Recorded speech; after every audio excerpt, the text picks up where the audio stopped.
So class 12 का यहाँ पे एक इंपॉर्टेंट क्वेश्चन है, पी वाई क्यू है, जो कि कई बार पूछा गया है। How galvanisation prevent rusting of iron. देखो ये क्वेश्चन ऐसा है जो कि मतलब मोस्टली एम सी क्यूज या केस बेस पूछा जाता है, पर आप इसको लिख सकते हो। मतलब अगर 2 मार्कर्स में आ गया, how galvanisation prevent rusting of iron. देखो क्यों होता है। अब देखो सबसे पहले समझना है कि गैल्वेनाइजेशन सबसे पहले होता क्या है। Galvanisation is a process of coating iron with a thin layer of zinc. सबसे इंपॉर्टेंट है क्या है, ये प्रोसेस है of coating iron with thin layer of zinc. समझ में आ गया, आयरन को आप जिंक से कवर कर रहे हो। मेनली समझ लो कि जिंक जो है वो आयरन को कवर कर रहा है, तो उसको गैल्वेनाइजेशन कहते हैं। इसको इजी तरीके से समझो। नेक्स्ट क्या है, this layer act as protective barrier preventing air and moisture from reaching iron. समझ रहे हो, आयरन क्या होता है, एयर और मॉइस्चर से रस्टिंग हो जाती है, रस्टिंग स्टार्ट हो जाती है आयरन की। अगर एयर और मॉइस्चर साथ मिलके आयरन पे आ गए तो जो ये जिंक की जो लेयर होती है वो प्रोटेक्ट करती है आयरन को रस्ट होने से।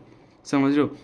Even if coating is damaged, अगर कोटिंग डैमेज हो जाती है जिंक वाली, zinc being more reactive gets oxidize first. क्योंकि जिंक हमने ऊपर लगाया हुआ है और जिंक आयरन से मोर रिएक्टिव है, तो वो ऑक्सीडाइज पहले हो जाएगा अगर कोटिंग कभी भी डैमेज हो जाती है, दस प्रिवेंटिंग आयरन फ्रॉम रस्टिंग। तो समझ लो आपकी जो जिंक होगा वो पहले रिएक्ट करेगा, तो आयरन सेफ रहेगा हमारा। तो जिंक क्या होता है, zinc being more reactive, zinc reactive ज़्यादा होता है आयरन से, so it get oxidize first, then thus protecting iron from rusting. समझ में आ गया।